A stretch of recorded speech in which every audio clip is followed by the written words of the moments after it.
நாகை மீனவர்கள் மீது நடுக்கடலில் இலங்கை கடற்கொள்ளையர்கள் தாக்குதலில் இருந்து தப்பி கரை சேர்ந்தவர்கள் மருத்துவமனையில் அனுமதி. ஆர்.என். ரவி எப்போதும் சர்ச்சைகளை உருவாக்கக்கூடியவர் என தொல் திருமாவளவன் பேட்டி.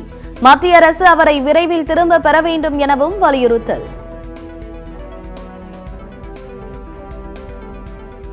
பெரும்பான்மை இருக்கிறது என்பதால் மத்திய அரசு எல்லை மீறி செல்வதாக எம்பி திருச்சி சிவா விமர்சனம். இந்தியா கூட்டணி விடாமுயற்சியோடு போராடி வருவதாகவும் பேட்டி.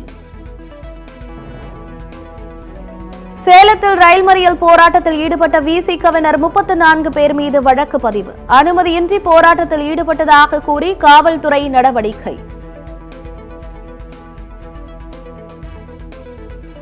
கும்பக்கரை அருவியில் 8 நாட்களுக்கு பின்னர் சுற்றுலா பயணிகள் மற்றும் பொதுமக்கள் குளிக்க அனுமதி. தண்ணீர் வரத்து சீரானதால் மாவட்ட நிர்வாகம் நடவடிக்கை.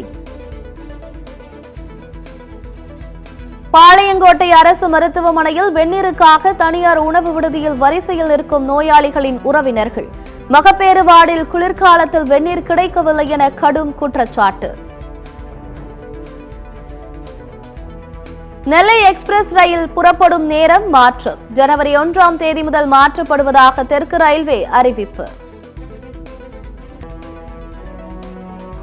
100 ஆண்டுகளை நிறைவு செய்துள்ள கொல்கத்தாவில் உள்ள நேதாஜி சுபாஷ் சந்திரபோஸ் சர்வதேச விமான நிலையம் கண்கவர் மின் விளக்குகளால் அலங்கரிப்பு.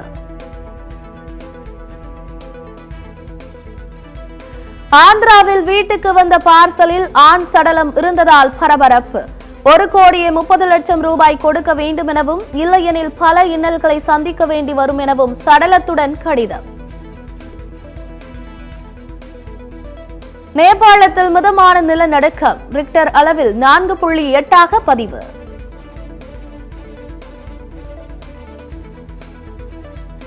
உகாண்டா நாட்டில் வேகமாக பரவி வரும் டிங்கா வைரஸ்.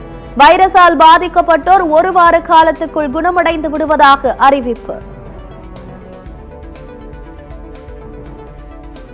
அமெரிக்காவின் சில மாகாணங்களில் விமான நிலையங்கள் அருகே ட்ரோன்கள் பறக்க 1 மாதத்திற்கு தடை.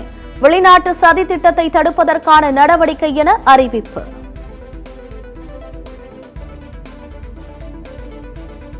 ஒருவர் விளையாட்டுத் துறையில் முன்னேற வேண்டுமென்றால் கடினமாக உழைக்க வேண்டும் என்று இந்திய கிரிக்கெட் வீரர் நடராஜன் கருத்து.